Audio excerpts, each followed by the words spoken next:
चयन आयोग के माध्यम से बहुत ही पारदर्शी ढंग से, बहुत ही निष्पक्ष तरीके से आपका चुनाव हुआ है और आज लगभग 2500 ऐसे कर्मचारी इस कार्यक्रम में मौजूद हैं।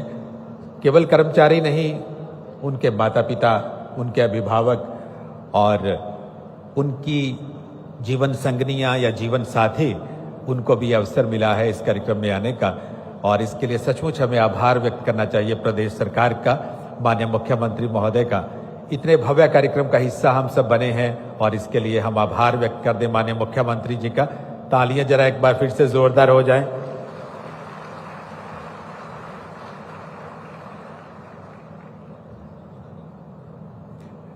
देवियों सज्जनों, आज का दिन हम सब के लिए सचमुच एक गौरवशाली दिन है, जब योग्यताओं को सम्मान मिले, जब मेहनत को मूल्य मिले और सबसे बड़ी बात तो यह है कि सरकारी नौकरियों की जो चयन प्रक्रिया है उसमें जनता का विश्वास बढ़ रहा है। साधारण परिवार के युवाओं का सपना भी साकार हो रहा है। अब उन्हें भी योग्यता के आधार पर नौकरियां मिल रही हैं, जिनके पास बड़ी सिफारिश नहीं थी, जिनके पास केवल मेहनत का ही सहारा था, अब उनकी मेहनत को मूल्य मिल रहा है। और खुशी की बात तो ये है कि ये नियुक्ति पत्र देने के लिए आपको माननीय मुख्यमंत्री महोदय स्वयं इस कार्यक्रम में पधारे हैं।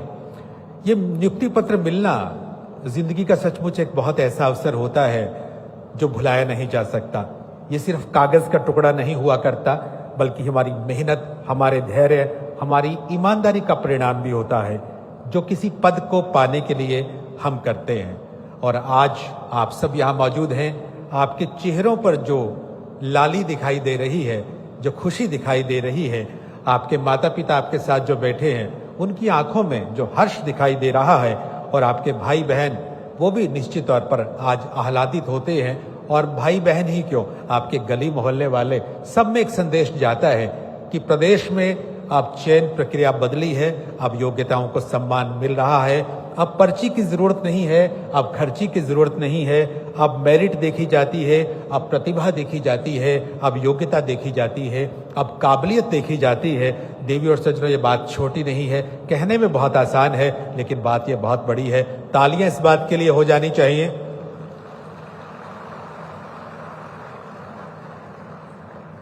आप सब वाकिफ हैं, आप सब ने वो जमाना देखा है जब कोई परीक्षा होती थी और उसके बाद बहुत तरह की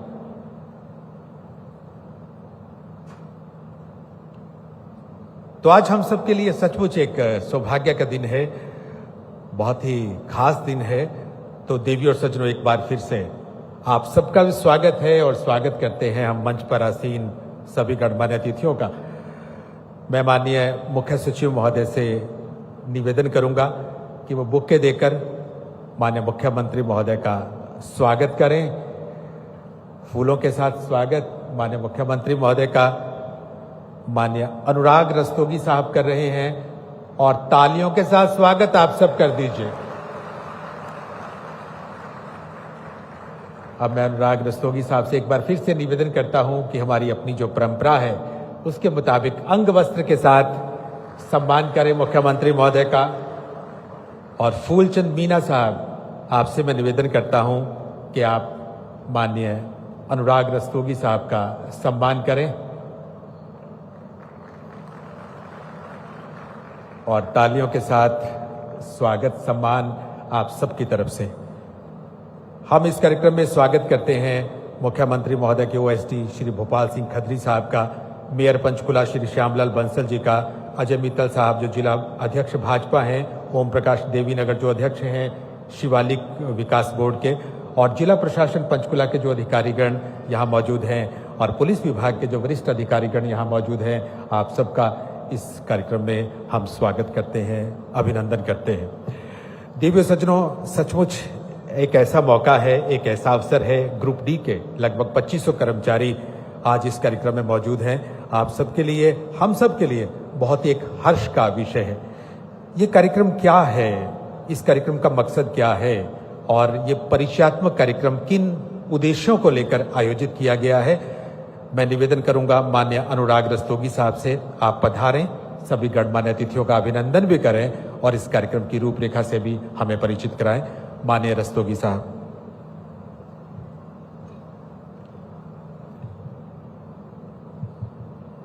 परम आदरणीय मुख्यमंत्री हरियाणा श्री नायब सिंह सैनी जी,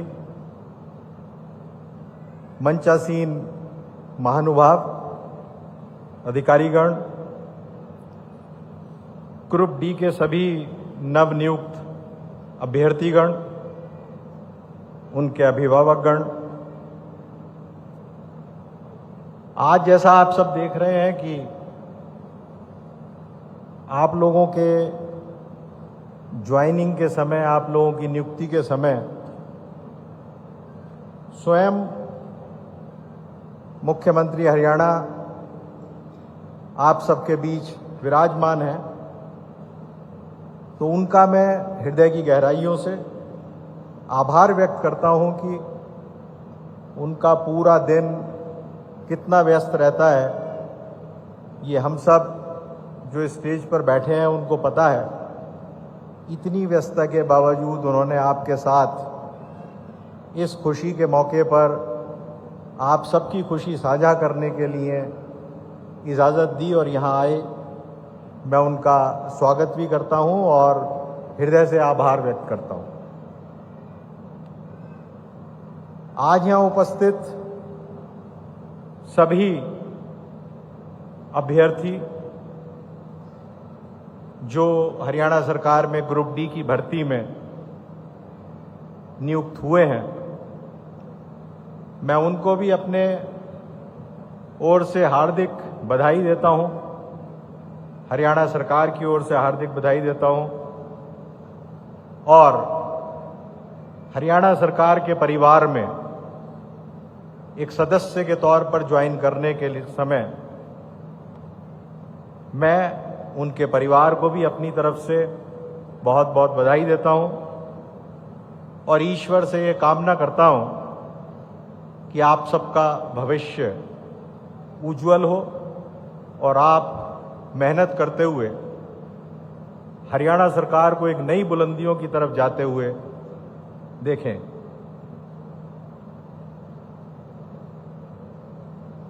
मैं इस बात को अच्छी तरह समझ सकता हूं कि कितनी कड़ी परिश्रम, मेहनत और अथक लगन के उपरांत आप लोगों ने ये सफलता हासिल की है। ग्रुप डी की भर्ती के लिए लगभग 15 लाख से अधिक आवेदन सरकार के पास आए। आप उनमें से चुनकर आगे आए हैं, इस सब के लिए आप बधाई का पात्र हैं।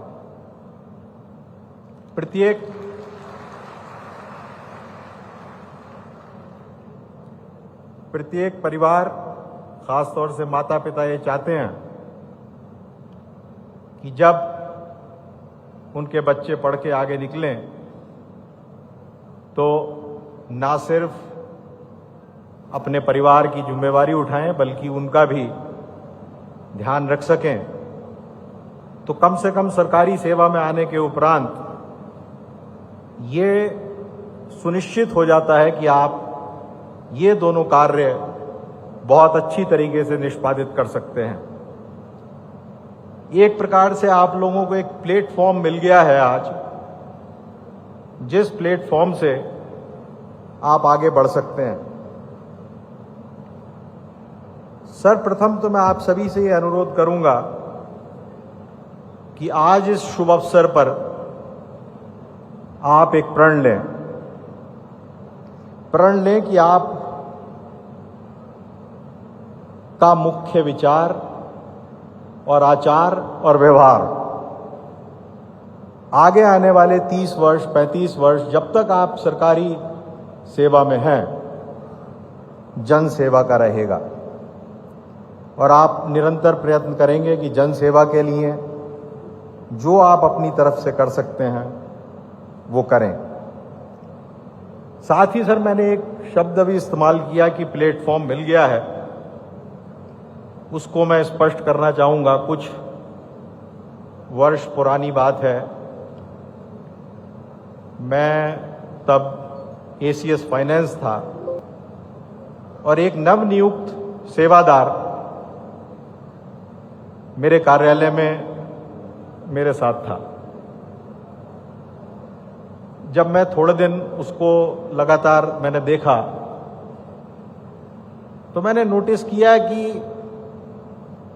वो सुबह सुबह लेक पर दौड़ने के लिए आता था।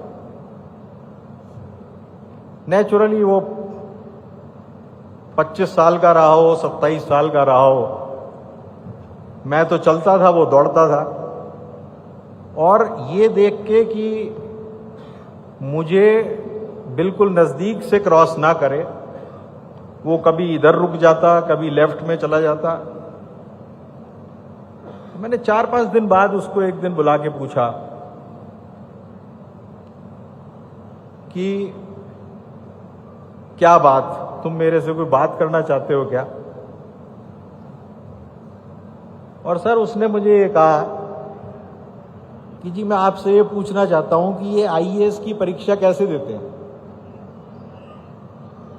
सर ये हमारे समक्ष जो ग्रुप डी एम्प्लॉइज भर्ती हो रहे हैं, इनकी पढ़ाई, इनकी काबिलियत डेफिनेटली वो सब है कि अगर इनको बहुत अच्छी सुविधाएं मिलती तो ये ग्रुप डी के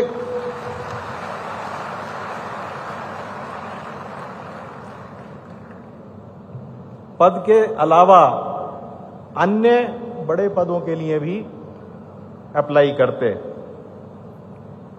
उस बच्चे की बात सुन के मुझे बड़ा अच्छा लगा। तो अगले दिन जब वो अपने ऑफिस में मुझे मिला तो मैंने सोचा इसका थोड़ा सा मैं टेस्ट लेके देखूं। तो काफ़ी, जैसा आप सब समझ सकते हैं कि वो बच्चे की पढ़ाई लिखाई ऐसे ग्रामीण अंचल से हुई जहां उसके सपने तो जरूर बड़े हुए, लेकिन उसको शायद वो आधार पढ़ाई का नहीं मिल पाया जो मिलना चाहिए था। लेकिन चलो उस बात से आगे बढ़ते हुए एक आपको ये बात साझा करने के पीछे मेरा ये भी उद्देश्य था कि आप जिस चयन प्रक्रिया से होके निकले हैं वो एक निष्पक्ष, पारदर्शी और मेरिट आधारित चयन प्रक्रिया है। आपकी काबिलियत इस बात से स्पष्ट होती है कि आप उस चयन प्रक्रिया के उपरांत कई लाख बच्चों में से आगे आए हैं।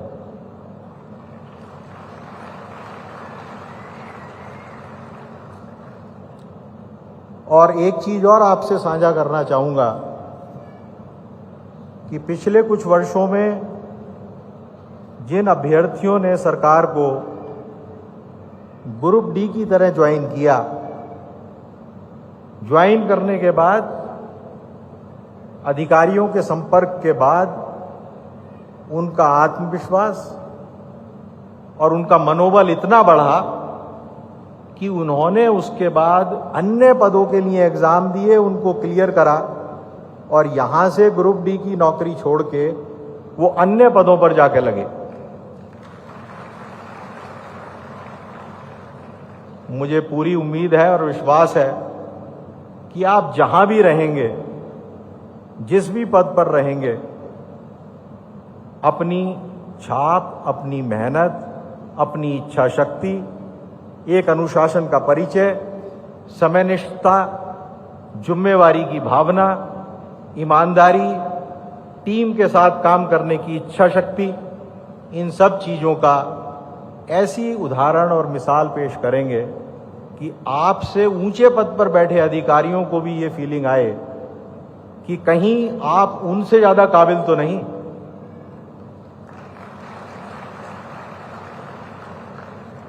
मुझे पता है सर कि आपके पास समय का निरंतर अभाव रहता है। मैं अगर आपकी इजाजत हो तो एक व्यक्तिगत जीवन से इन सभी बच्चों की हौसला अफजाई के लिए एक घटना साझा करना चाहता हूं। सर 38-39 साल पूर्व की बात है। मैंने आईएएस एग्जाम के लिए 2 अटेम्प्ट दिए।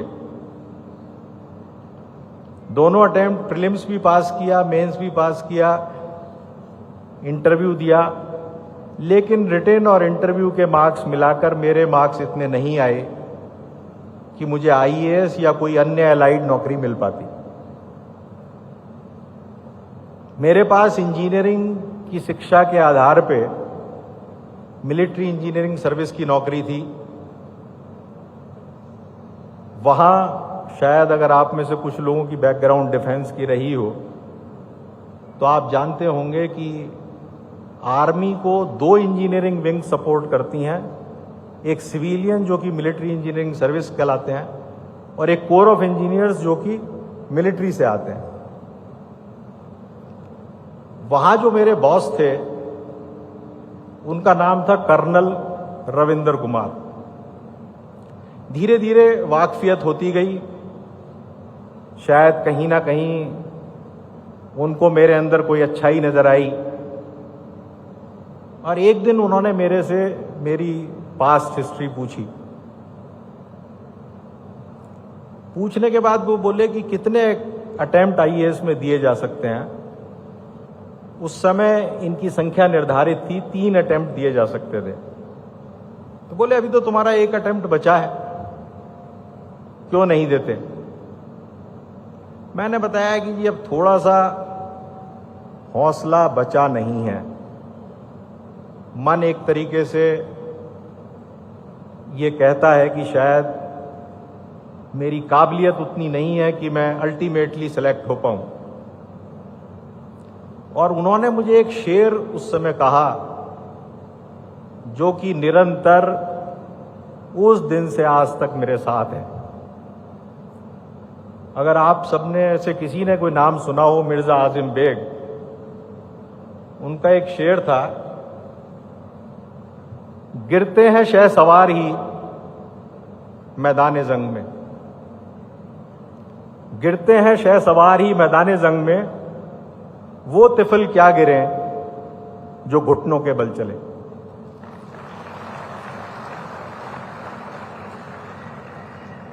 सब मतलब समझ गए होंगे, लेकिन अगर किसी को उर्दू में हाथ तंग है तो तिफल कहते हैं छोटे बच्चे को।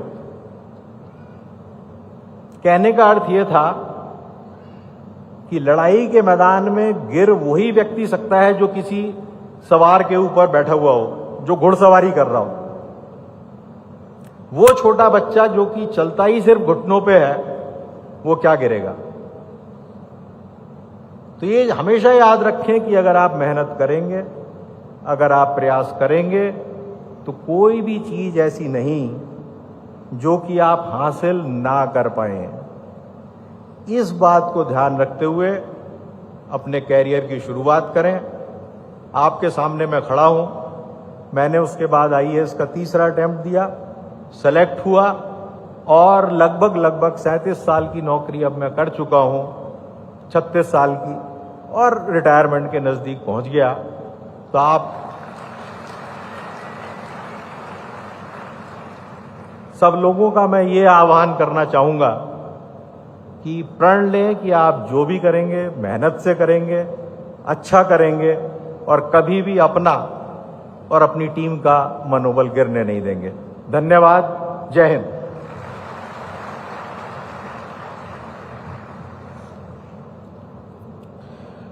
बहुत बहुत आभार देवी और सज्जनों, श्री अनुराग रस्तोगी साहब, माननीय मुख्य सचिव महोदय, आपसे मुखातिब थे।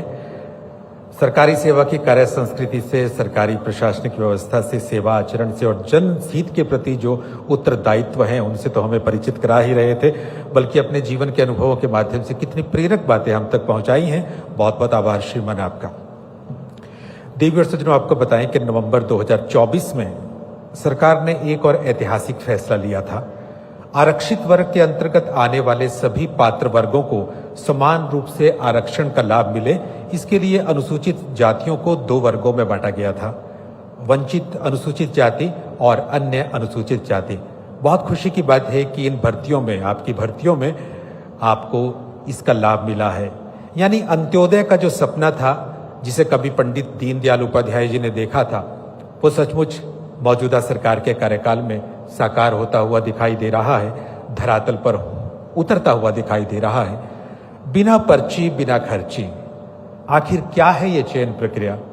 देवी और सज्जनों, एक डॉक्यूमेंट्री के माध्यम से इस बात को देखते हैं, समझते हैं, जिस डॉक्यूमेंट्री को सूचना जनसंपर्क और भाषा विभाग ने तैयार करवाया है।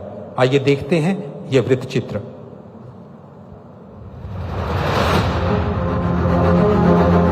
जहां युवाओं के अरमानों को सही दिशा मिलती है, जहां मेहनत भविष्य की तकदीर बन जाती है, जहां काबिलियत ही पहचान बनती है, जहां अवसर योग्यता की सिफारिश से तय होते हैं, वहीं से विकसित प्रदेश की नई दास्तां की शुरुआत होती है। ऐसा ही है नया हरियाणा। प्रधानमंत्री श्री नरेंद्र मोदी जी के विकसित भारत के संकल्प और मुख्यमंत्री श्री नायब सिंह जी के दूरदर्शी नेतृत्व में हरियाणा ने भर्ती व्यवस्था को पारदर्शी, निष्पक्ष और मेरिट आधारित रूप दिया है। नायब सिंह जी के नेतृत्व में हरियाणा सरकार यहां के नौजवान हो, किसान हो, बहनें बेटियां हो, सबके लिए बेहतरीन काम कर रही है। बिना खर्ची पर्ची के नौकरी देने का जो रास्ता हरियाणा सरकार ने दिखाया है वो इतना आसान नहीं था। आज हरियाणा में सरकारी नौकरी का केवल एक ही आधार है, मेहनत, प्रतिभा और मेरिट। ना पर्ची, ना खर्ची, सिर्फ मेरिट। ग्रुप सी और डी की भर्तियों से इंटरव्यू समाप्त कर भर्ती प्रक्रिया को पूरी तरह पारदर्शी बनाया गया है। इसका परिणाम है कि अब तक लगभग 1,83,000 योग्य युवाओं को सरकारी सेवाओं में नियुक्ति मिल चुकी है। हर नियुक्ति इस बात का प्रमाण है कि हरियाणा में प्रतिभा का सम्मान हो रहा है और युवाओं के सपनों को नई उड़ान मिल रही है। वर्तमान सरकार के तीसरे कार्यकाल में यानी अक्टूबर 2024 से अब तक लगभग 42,500 युवाओं को सरकारी नौकरी मिल चुकी है। गरीब परिवार का बच्चा भी आज हरियाणा सरकार के अंदर बिना पर्ची, बिना खर्ची के आज नौकरी लग रहा है। आज किसी के दर के ऊपर आम व्यक्ति, गरीब व्यक्ति को जाने की आवश्यकता नहीं है। आज किसी की सिफारिश की भी आवश्यकता नहीं है। हरियाणा का यह भर्ती जो पारदर्शी मॉडल आज पूरे देश में एक मिसाल ये बन चुका है। केवल सरकारी रोजगार ही नहीं बल्कि निजी क्षेत्र में भी युवाओं के भविष्य को नई दिशा देने के लिए सरकार 3,000 से अधिक रोजगार मेलों का आयोजन कर चुकी है, जिनके माध्यम से लगभग 1,20,000 युवाओं को रोजगार के अवसर और सहयोग प्राप्त हुए हैं। ये केवल आंकड़े नहीं हैं, ये हजारों परिवारों की मुस्कान है, ये माता पिता की दुआओं का सिला है, ये उन युवाओं के सब्र, संघर्ष और उम्मीदों की कहानी है जिन्होंने अपनी मेहनत को ही अपनी सबसे बड़ी सिफारिश बनाया। डीसीपी ऑफिस सोनीपत में तैनात हूँ। मैंने ये नौकरी बिना किसी खर्ची पर्ची के तहत प्राप्त किया। इस सरकार में जिस भी बच्चे ने मेहनत किया उन्होंने अपनी मेहनत के बलबूते पर सरकारी नौकरी प्राप्त की है।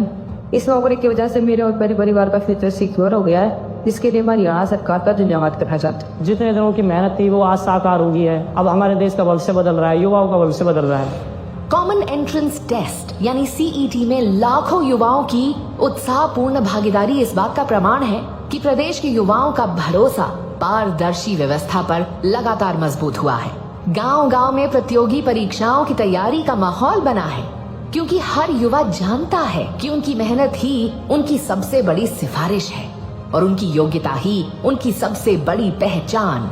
प्रधानमंत्री श्री नरेंद्र मोदी जी के विकसित भारत के विजन और मुख्यमंत्री श्री नायब सिंह सैनी जी के नेतृत्व में प्रदेश का प्रत्येक योग्य युवा अपने सपनों को साकार करते हुए विकसित हरियाणा और विकसित भारत के निर्माण में सक्रिय भागीदार बन रहा है। हरियाणा सरकार, उम्मीदों पर खरी सरकार।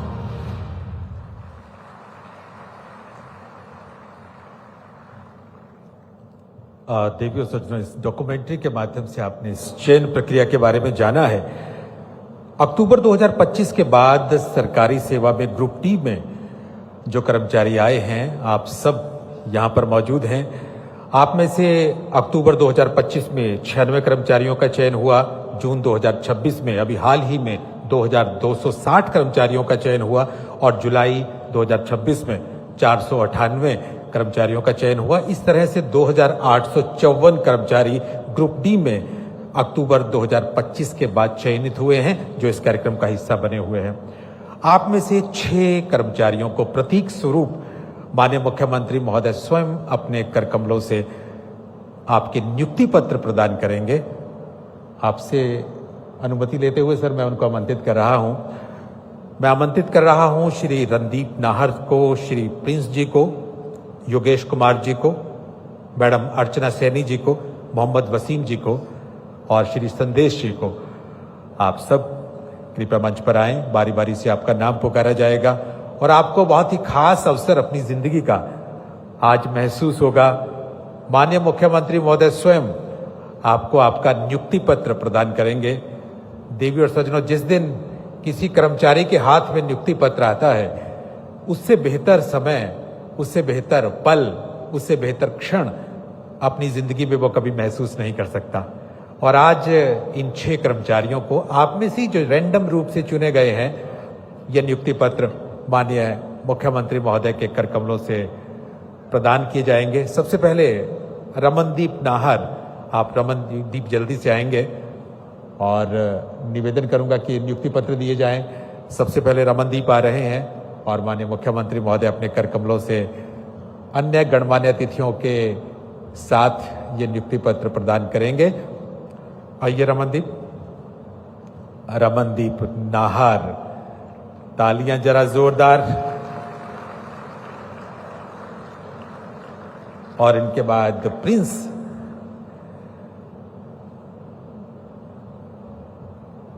आज के युवाओं की मेहनत ही उनकी सिफारिश है, आज के युवाओं की योग्यता ही उनकी पहचान है।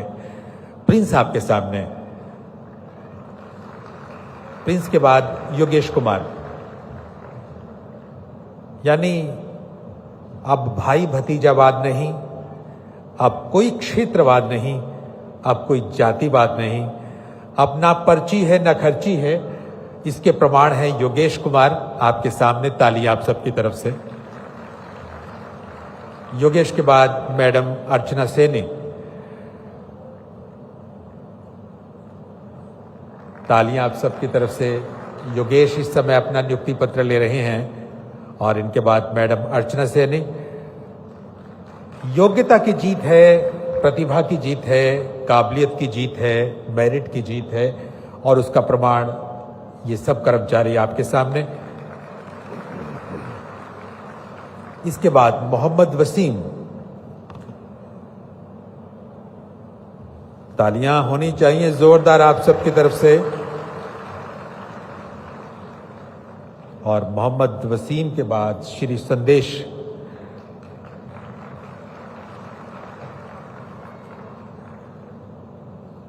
सचमुच कैसा यादगार अवसर है। इन 6 के लिए तो जो मंच पर आए हैं आपके ही साथी, आपके बीच में से रैंडम रूप से चुने गए, उनके लिए तो है ही।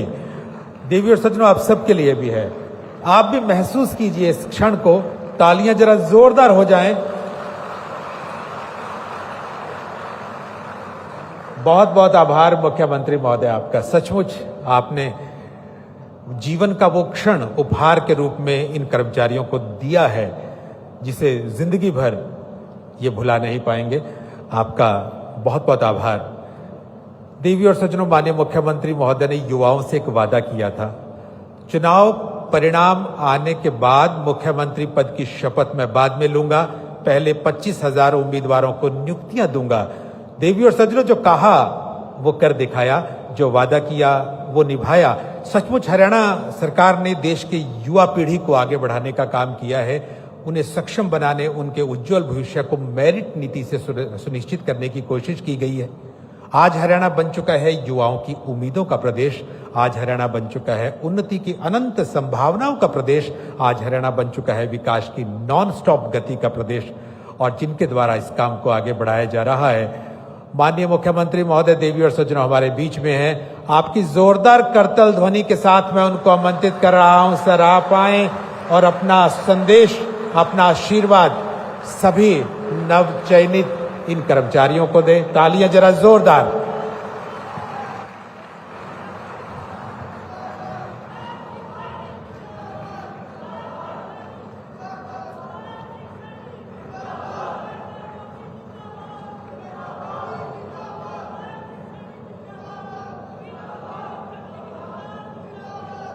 भारत माता की।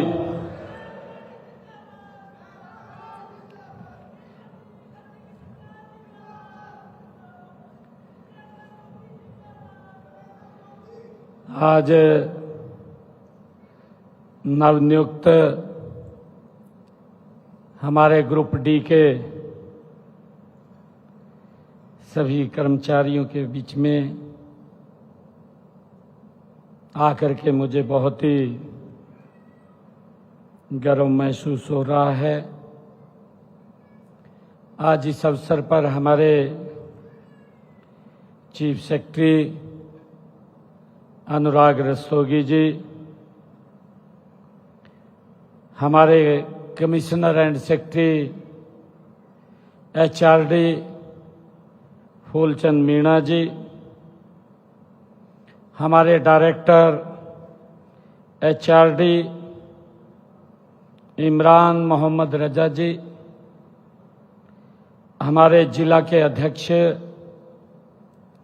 अजय मित्तल जी, पंचकुला के हमारे मेयर श्यामलाल बंसल जी, हमारे शिवालिक विकास बोर्ड के चेयरमैन ओम प्रकाश देवी नगरिया जी, और हमारे पूर्व में विधानसभा के अध्यक्ष रहे ज्ञानचंद गुप्ता जी।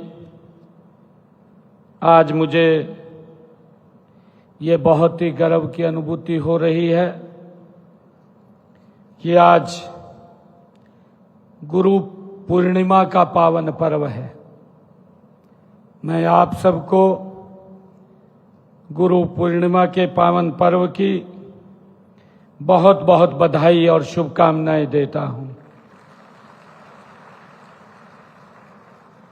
आज माता मनसा देवी के चरणों में स्थित पंचकुला की इस पवित्र धरती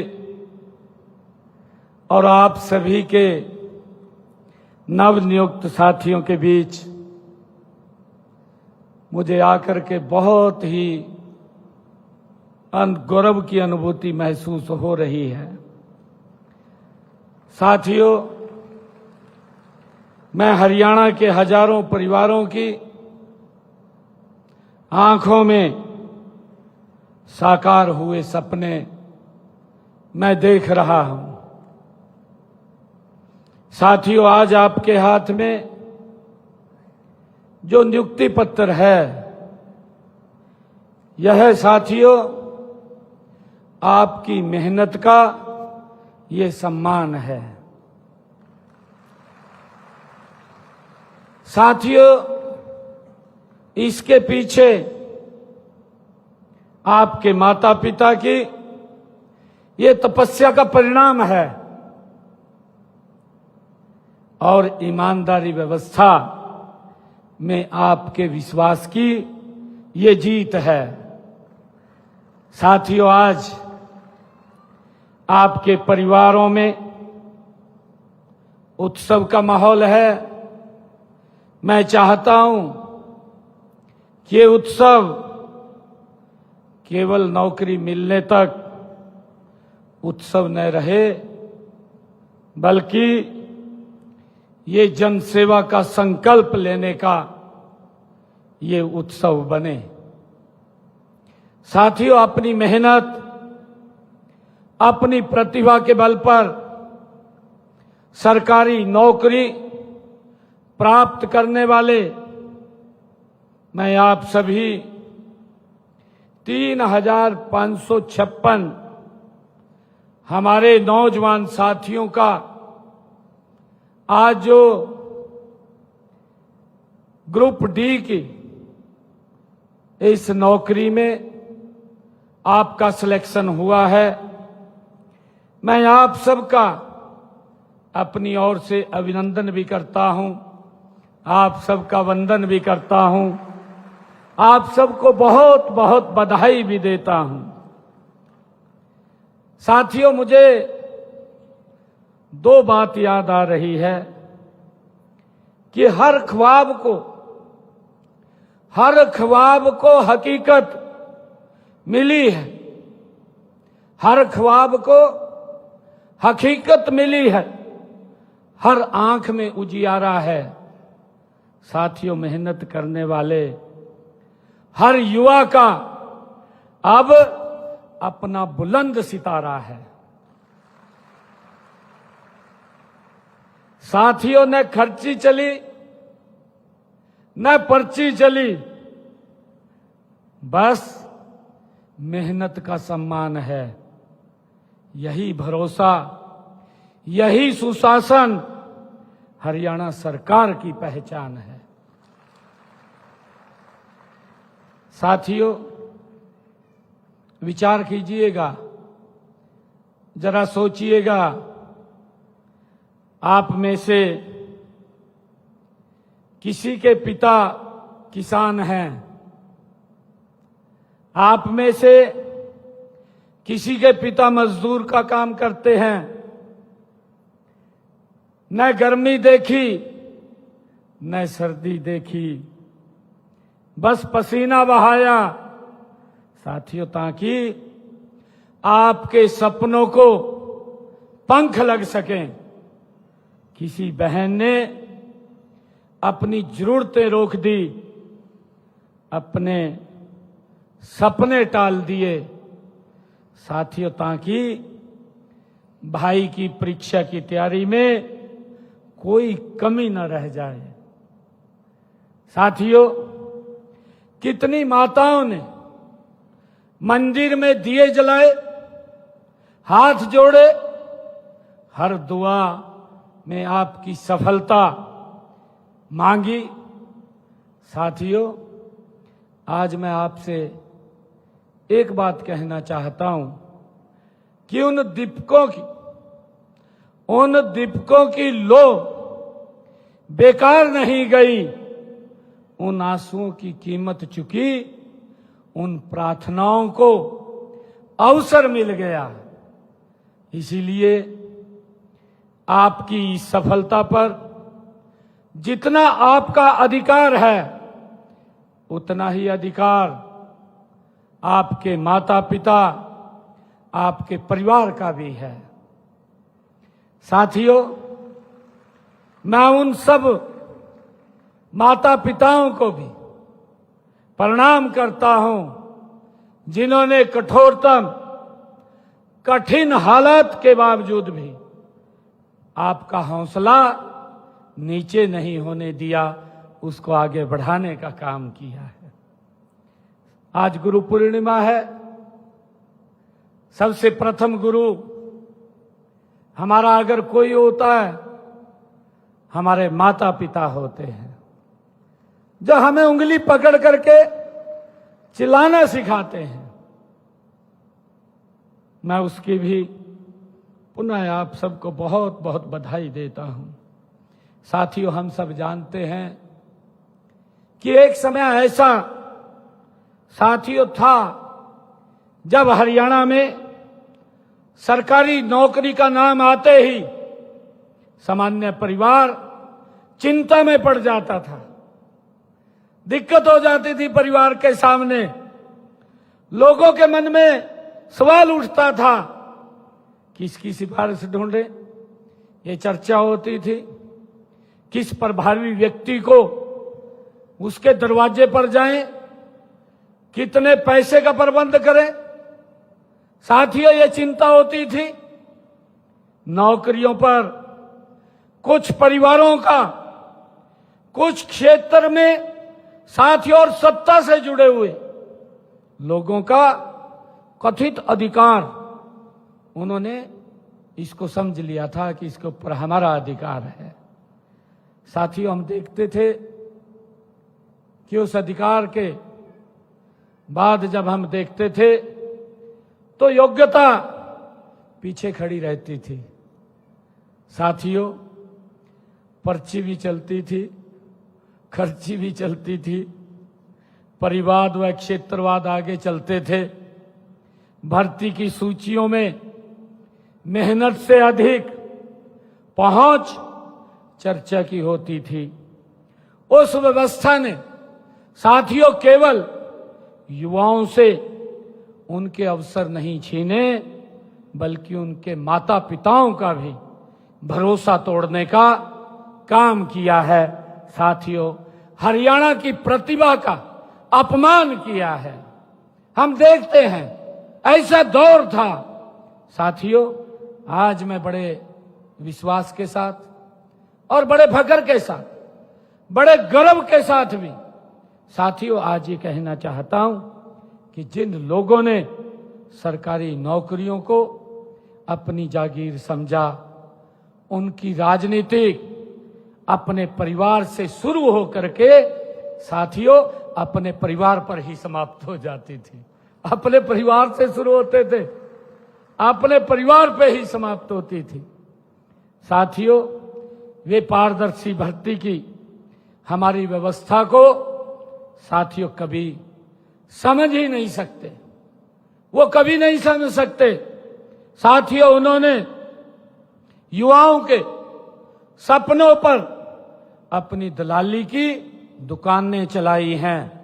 युवाओं के सपनों के ऊपर अपनी दलाली की दुकानें चलाई हैं।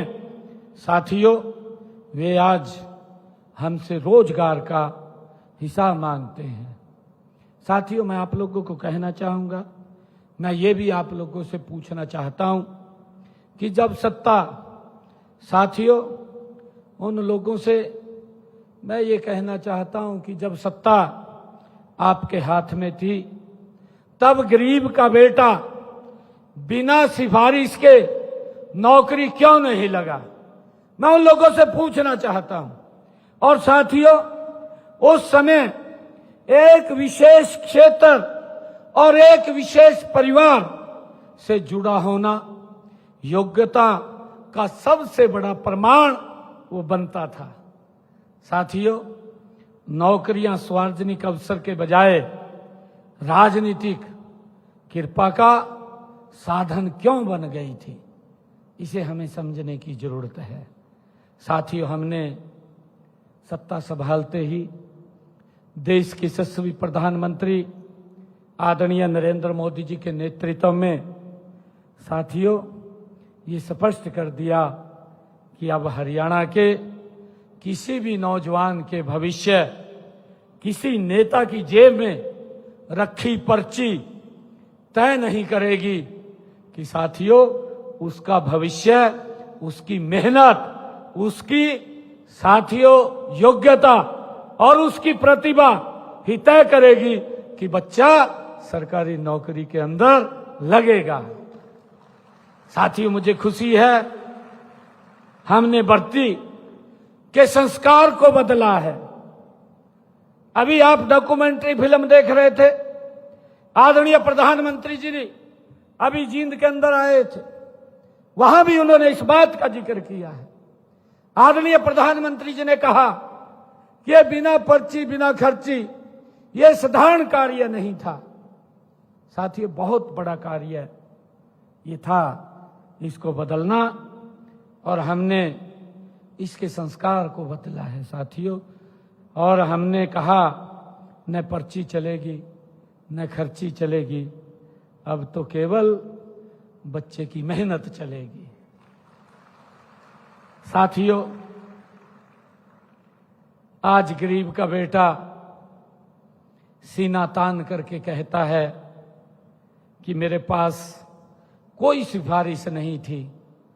साथियों, मेरे पास किसी को एक पैसा भी देने के लिए नहीं था साथियों, लेकिन मेरे पास मेहनत थी, और जब मेहनत थी तो उसी मेहनत ने मुझे सरकारी सेवा करने का ये अवसर दिया है।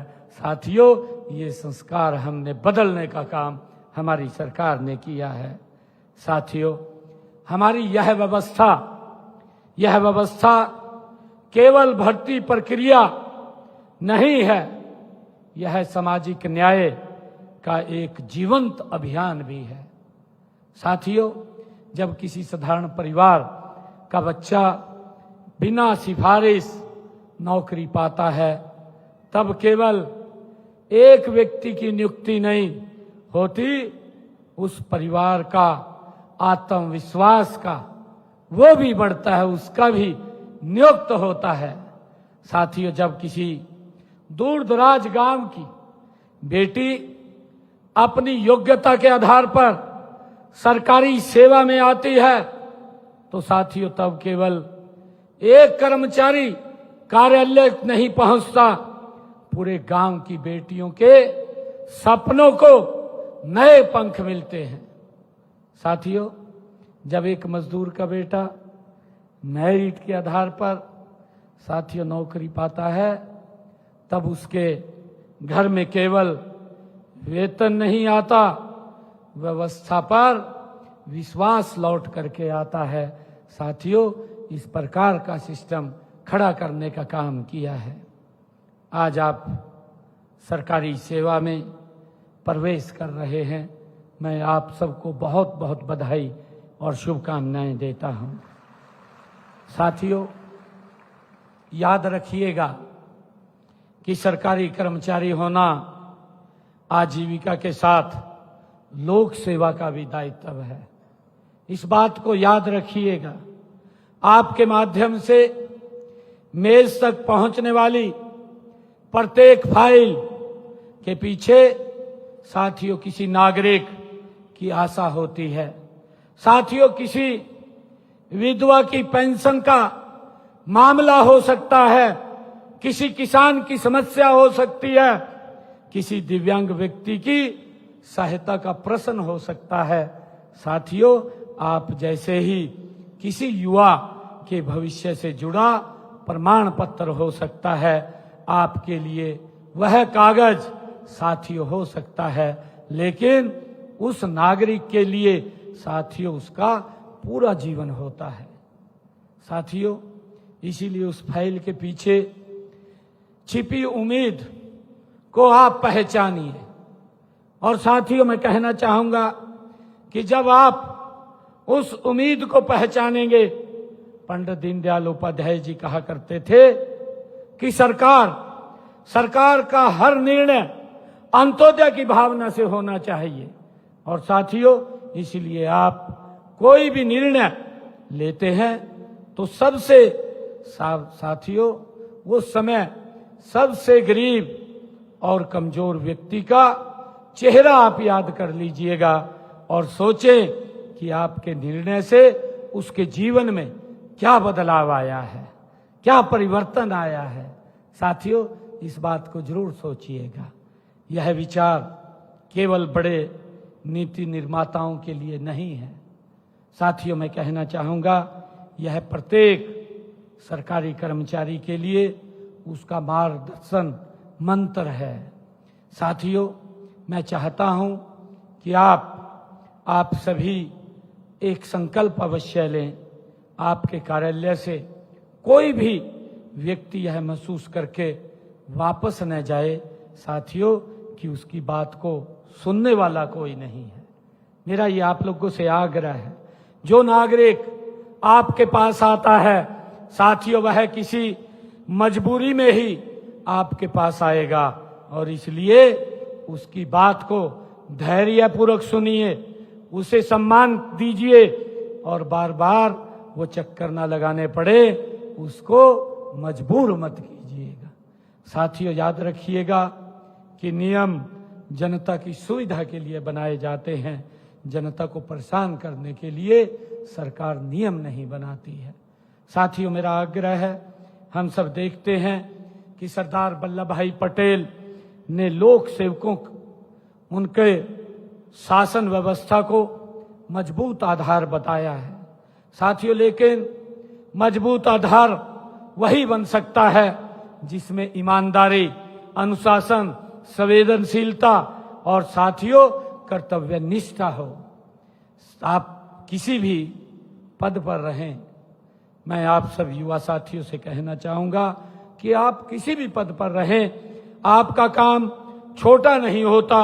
शरीर में आंख का एक महत्व होता है साथियों, हाथ का अपना एक महत्व होता है और आपके पैर का साथियों अलग एक महत्व होता है।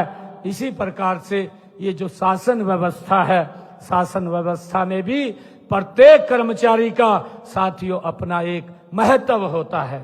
साथियों, हम सब जानते हैं कि कार्यालय की स्वच्छता से लेकर के अभिलेखों की सुरक्षा तक और नागरिकों की सहायता से लेकर के साथियों व्यवस्था के सुचारू संचालन तक आपका प्रत्येक कार्य सुशासन की प्रतिष्ठा से साथियों जुड़ा हुआ है। आपका यह नौकरी यह नौकरी ईमानदार व्यवस्था से मिली है। साथियों, मैं कहना चाहूंगा कि इसलिए मेरी अपेक्षा ये भी है कि आप भी व्यवस्था को ईमानदार बनाएं और उसको ईमानदार बनाए रखने में अपना पूर्ण योगदान दें। साथियों, जिस प्रकार आपने बिना पर्ची बिना खर्ची के सेवा में प्रवेश किया है, उसी प्रकार आपके माध्यम से होने वाले किसी भी काम में साथियों भ्रष्टाचार, पक्षपात और अनुचित प्रभाव का प्रवेश नहीं होना चाहिए। ये मैं आप लोगों से अपील करता हूं। साथियों, हमने 2024 विधानसभा चुनाव के दौरान अपने संकल्प पत्र में साथियों 2 लाख युवाओं को सरकारी नौकरी देने का संकल्प लिया है।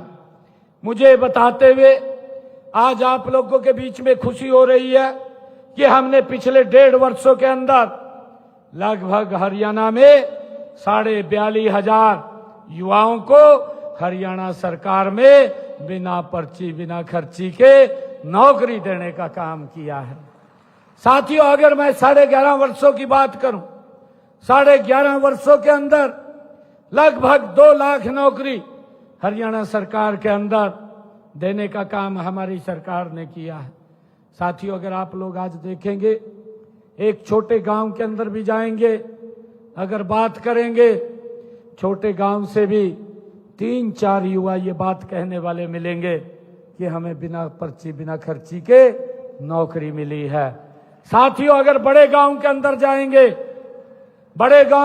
जाएंगे तो आपको 300 से 400 तक युवा ये कहने वाले मिलेंगे कि हमें बिना पर्ची बिना खर्ची के नौकरी मिली है। साथियों, ये व्यवस्था आज हरियाणा के अंदर, ये हरियाणा के लोगों के आशीर्वाद से साथियों आज बनी है, नहीं तो इसके अंदर भी पूरा भेदभाव होता था।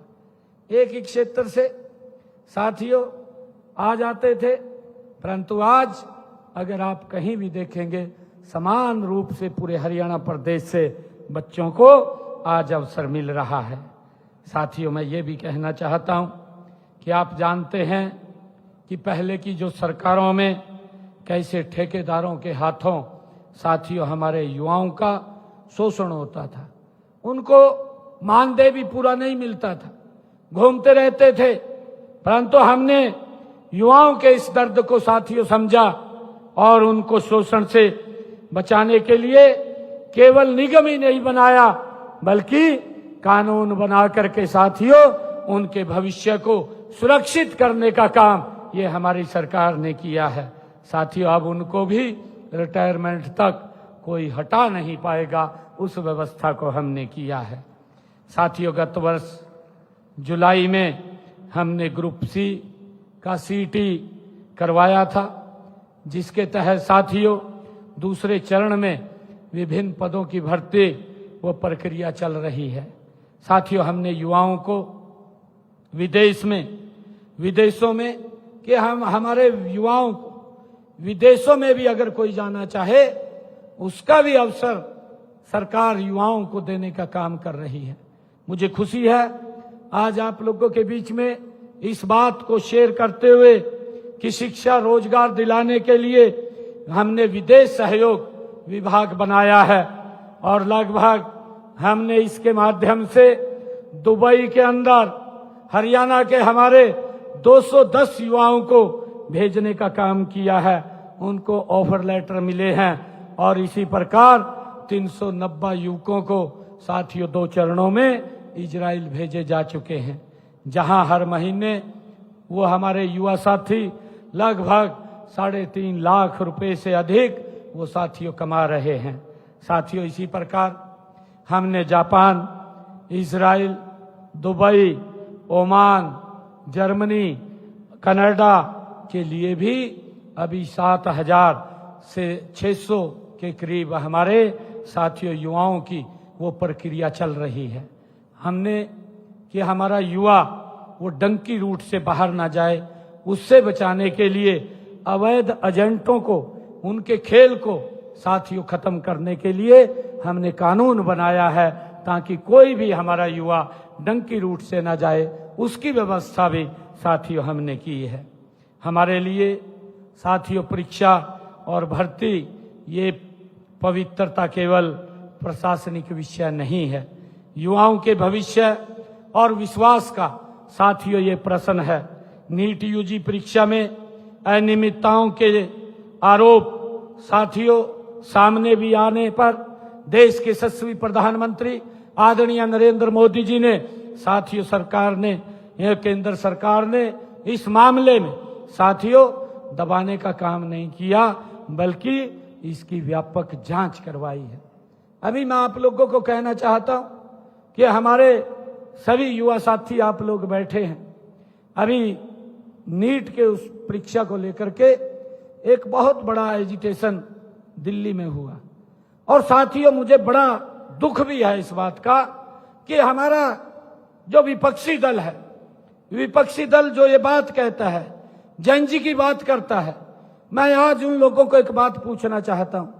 मैंने विधानसभा के अंदर भी जब उन्होंने इसके ऊपर क्वेश्चन किया था, तो मैंने एक एक क्वेश्चन का उत्तर देने का काम विपक्ष को किया था, परंतु साथियों सुनने की सामर्थ्य उनमें नहीं थी और वो वॉकआउट करके चले गए थे। मैं आप लोगों के बीच में कहना चाहता हूं, क्योंकि वो लोग, उनमें सुनने की समर्था नहीं है, क्योंकि उनका कार्यकाल रहा, लंबे समय तक रहा, और उन्होंने जिस प्रकार से युवाओं के साथ धोखा किया है, और अभी क्योंकि उसी गठबंधन के अंदर साझीदार हैं, पंजाब का अभी 4 रोज पहले रिजल्ट आया है, मैं उसका भी जिक्र करना चाहूंगा आप लोगों के बीच में। ये कांग्रेस पार्टी और इनके सहयोगी दल किस प्रकार से युवाओं का शोषण करते हैं, उसका उदाहरण हमारे हरियाणा भी था और उसका उदाहरण पंजाब भी है। मैं अभी 4 रोज पहले का रिजल्ट मैं आपको बताना चाहूंगा, आप लोगों से शेयर करना चाहूंगा। एक्साइज इंस्पेक्टर का अभी रिजल्ट आया है 4 रोज पहले, हाई कोर्ट ने उसके ऊपर स्टे लगाया। ये पंजाब का रिजल्ट आया, उसके अंदर जो बच्चे पास हुए हैं, जो बच्चे पास हुए हैं उसका नाम है स्टेट बैंक ऑफ इंडिया। जिसका नाम स्टेट बैंक ऑफ इंडिया है वो बच्चा पास हो गया। जिस बच्चे का नाम BPIPS लिखा हुआ है वो बच्चा पास हो गया। जिस बच्चे ने अपना नाम फोटो लिखा है वो बच्चा एक्साइज इंस्पेक्टर लग गया है। जिस बच्चे ने अपने नाम के जगह एक दिन कर्मा वाला ये लिखा, वो बच्चा एक्साइज इंस्पेक्टर लग गया। साथियों, ये युवाओं के साथ किस प्रकार का धोखा, किस प्रकार से युवाओं को गलत रास्ते के ऊपर ले जाने का काम ये लोग कर रहे हैं। साथियों, यहां तक नहीं, मैं आपको एक और बात बताना चाहता हूं। वहां की कई बच्चों ने, एक बच्चे ने नहीं, बहुत सारे बच्चों ने 2 जगह 2 फार्म भरे, 2 जगह अलग अलग सेंटर आए, एक समय में पेपर, दोनों जगह एक्साइज इंस्पेक्टर लग गए। साथियों, कितना बड़ा धोखा है, इस बात को हमें समझना है। और किस प्रकार से साथियों ये लोग, ये विपक्ष के अंदर युवाओं को गुमराह करने का काम करते हैं, उनको रास्ता भटकाने का काम करते हैं, उसका एक बहुत ही दुखद चेहरा हमें दिल्ली में देखने को मिला। हमारे यूथ का आप साथियों सोशल मीडिया के ऊपर देख रहे होंगे किस प्रकार की भाषा, किस प्रकार की बातें साथियों ये की जा रही हैं। ये तो मेरे ख्याल से, मैं अगर बात कहूं कि जब भगवान राम ने रावण को सबक सिखाने की बात की थी, क्योंकि अत्याचार कर रहा था, उस समय में भी इतनी बातें नहीं कही गई जितनी बातें ये विपक्षी दलों ने माननीय प्रधानमंत्री जी के खिलाफ बोली हैं। वो किसी व्यक्ति के खिलाफ नहीं उन्होंने बोली, वो देश के इस लोकतंत्र के जिन्होंने सम्मान से उसको बैठाया है और साथियों जिसने देश की तस्वीर को बदला है, ऐसे लोग जो इस प्रकार की अभद्र भाषा, मैं तो ये बात कहना चाहूंगा कि उन लोगों को उनके माँ बाप भी किस प्रकार के संस्कार देते हैं वो हमारी समझ से परे है। अगर वो लोग नौकरी में आते हैं, वो लोग इस देश की सेवा में आते हैं, तो साथियों आप क्या कल्पना करेंगे कि ये देश कैसे आगे बढ़ सकेगा, ये देश कैसे विकसित बन पाएगा। ये एक विचारणीय विषय है साथियों, इसके ऊपर भी बड़ा विचार करने की जरूरत है। मैं आप सब युवा साथियों से इस बात के लिए भी कहना चाहूंगा। साथियों, परीक्षा परिणाम आप लोग देख रहे हैं, जब इसके अंदर आदरणीय प्रधानमंत्री जी के ध्यान में आया तो उनके खिलाफ सख्त कार्रवाई भी की गई और ये 2024 के अंदर इस पेपर लीक को लेकर के प्रधानमंत्री जी ने कानून बनाया और अब ये बात कही कि ऐसा कानून बनेगा अगर कोई व्यक्ति हमारे युवाओं के साथ कोई खिलवाड़ करेगा तो उस व्यक्ति को किसी सूरत के अंदर बख्शा नहीं जाएगा, वो सारी उम्र के लिए साथियों वो जेल की सलाखों के पीछे ही रहेगा। ये हालात उसकी करने वाले हैं। साथियों, मैं आप लोगों को कहना चाहता हूं कि परीक्षा प्रणाली में सुधार के लिए विशेषज्ञों की उच्च स्तरीय साथियों समिति भी गठित की गई है और राष्ट्रीय स्तर पर परीक्षा सुधार की प्रक्रिया को गति से आगे बढ़ाया जा रहा है। लोकसभा के अंदर उसके ऊपर चर्चा की जा रही है, बिल लेकर के आया गया है और लोक परीक्षा अधिनियम 2026 साथियों उसके माध्यम से संगठित परीक्षा अपराध जो उसको कड़ा कानून बनाया जा रहा है और उसके तहत साथियों 10 वर्ष की कैद अगर कोई व्यक्ति पकड़ा जाता है और 10 करोड़ रुपए का जुर्माना साथियों जैसे कठोर प्रावधान इसमें किए जा रहे हैं। साथियों, पेपर लीक से जुड़े मामले में साथियों त्वरित और निस्तारण और दोषियों को शीघ्र कठोर दंड दिलाने के लिए आदरणीय प्रधानमंत्री जी ने फास्ट ट्रैक कोर्ट भी गठित करने का ये निर्णय लिया है। साथियों, प्रधानमंत्री जी का एक स्पष्ट संदेश भी है कि हमारे मेहनती विद्यार्थियों की जो उत्तर पुस्तिका पर किसी माफिया का पंजा हमें स्वीकार नहीं होगा, ना किया जाएगा। साथियों, इस प्रकार का आदरणीय प्रधानमंत्री जी ने निर्णय लिया है। साथियों, विपक्ष के हमारे जो मित्रों को परीक्षा की और भर्ती की पारदर्शिता पर बोलने का साथियों उन्हें अपने शासनकाल में भी देखना चाहिए कि हमने क्या क्या काम किए हैं। जिन व्यवस्थाओं में साथियों परिवारवाद नीति बन गया था और साथियों क्षेत्रवाद उसकी पहचान बन गया था और सिफारिश योग्यता पर साथियों भारी पड़ती थी, वे हमें निष्पक्षता का ये पाठ पढ़ा रहे हैं। साथियों, ये ना पढ़ाएं, मैं उन लोगों को कहना चाहता हूं, हमारी राजनीति किसी परिवार के उत्तराधिकारी बनाने की राजनीति हमारी नहीं है। साथियों, हमारी राजनीति गरीब के बेटे को गरीब के बेटे और बेटी को अवसर देने की राजनीति है। साथियों, मैं आप लोगों के सामने खड़ा हूं। हमारी एक बेटी, अभी उनको मैंने नियुक्ति पत्र दिया, मेरे गांव के पास की थी, हड़बौन की। साथियों, मैं कहना चाहता हूं कि हड़बौन की, मैंने पूछा कि आप कहां से हैं, तो उसने बताया कि मैं हड़बौन की हूं, मेरे गांव के पास की है।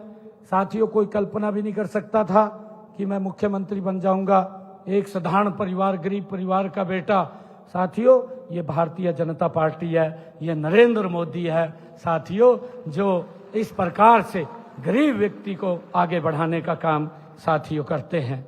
साथियों, मैं कहना चाहूंगा, हमारे लिए नौजवान वोट बैंक न होकर के ये विकसित भारत, विकसित हरियाणा का साथियों भाग्य विधाता है। व्यवस्था केवल साथियों कानूनों और तकनीकों से नहीं बदलती, व्यवस्था साथियों चरित्र से बदलती है। मैं एक छोटी सी बात आप लोगों से साझा करना चाहूंगा। साथियों, एक व्यक्ति मंदिर बना रहा था और उस पे 3 श्रमिक काम कर रहे थे। वहां व्यक्ति उस मंदिर को जब वहां गया तो उसने पूछा एक व्यक्ति से, उनमें से जो 3 श्रमिक काम कर रहे थे, उसने पूछा क्या कर रहे हो? उसने उत्तर दिया, पहले ने कहा मैं पत्थर तोड़ रहा हूं, दूसरे ने कहा मैं तो रोजी रोटी कमा रहा हूं, और साथियों तीसरे ने मुस्कुरा करके कहा कि मैं आने वाली पीढ़ियों के लिए मंदिर बना रहा हूं। साथियों, आप लोग को मैं कहना चाहूंगा, काम तो एक ही था, परंतु तीनों लोगों का अपना अपना दृष्टिकोण, अपना अपना नजरिया, अलग अलग बात करने का था। चाहे तो उसे प्रदेश के भविष्य के निर्माण का माध्यम बना सकते हैं।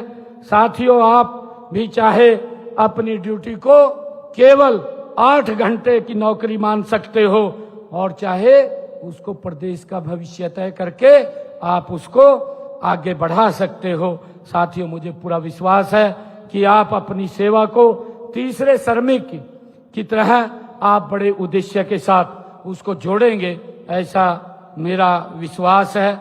मैं आप सबको ग्रुप डी कर्मचारी नहीं, बल्कि आप ग्रुप डी के कर्मचारी नहीं, बल्कि आप गुड गवर्नेंस की डिलीवरी टीम है।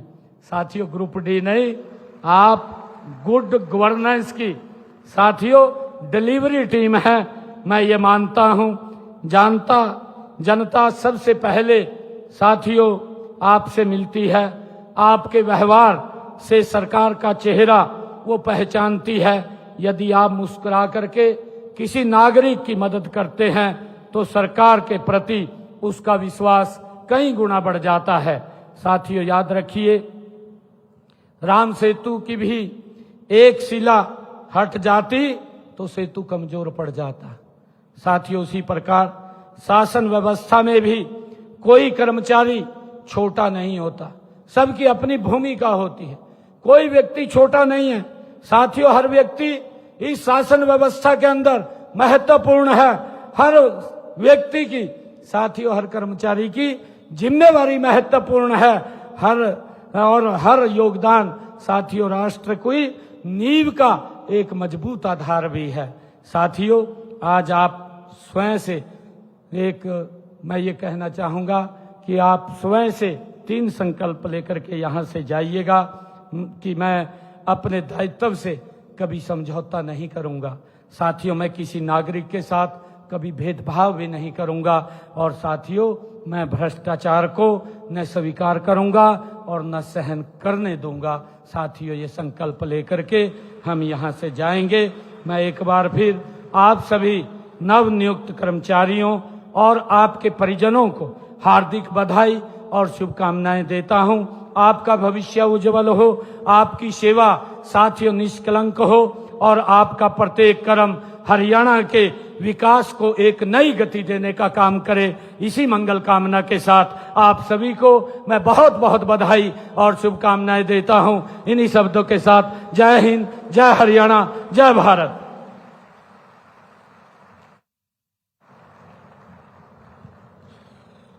गुड गवर्नेंस की डिलीवरी टीम संबोधित कर रहे थे माननीय मुख्यमंत्री महोदय। बहुत बहुत आभार माननीय, अपने प्रेरणा भरे संदेश के लिए, ऊर्जा भरे संबोधन के लिए, और ये शुभकामनाएं, जो शुभाशीष आपने दिया है ग्रुप डी के सभी कर्मचारियों को, इसके लिए आपका बहुत बहुत आभार। कार्यक्रम को समापन की तरफ ले जाते हुए मैं निवेदन कर रहा हूं पीसी मीणा साहब से, जो माननीय आयुक्त एवं सचिव हरियाणा सरकार मानव संसाधन विभाग हरियाणा। आप पधारें सर। धन्यवाद प्रस्ताव के लिए।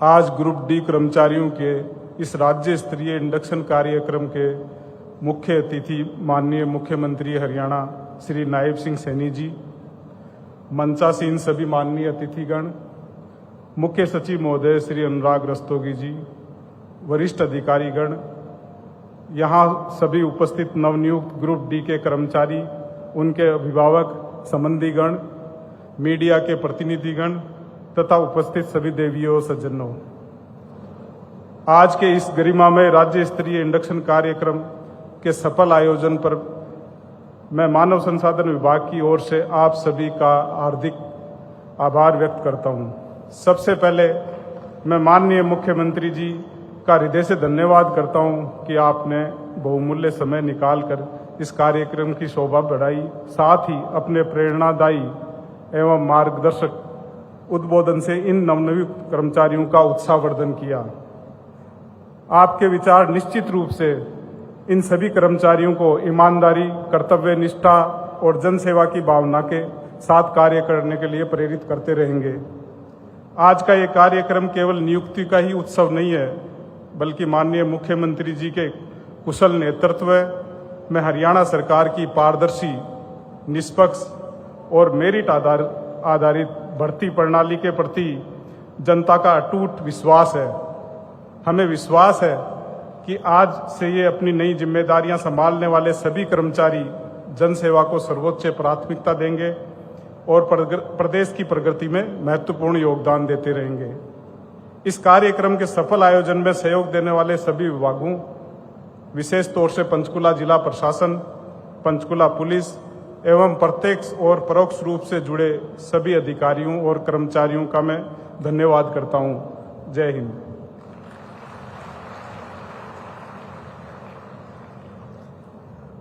देवी सुनो, बहुत बहुत आभार माननीय मुख्यमंत्री महोदय का, सभी गणमान्य अतिथियों का बहुत बहुत आभार, आप सबका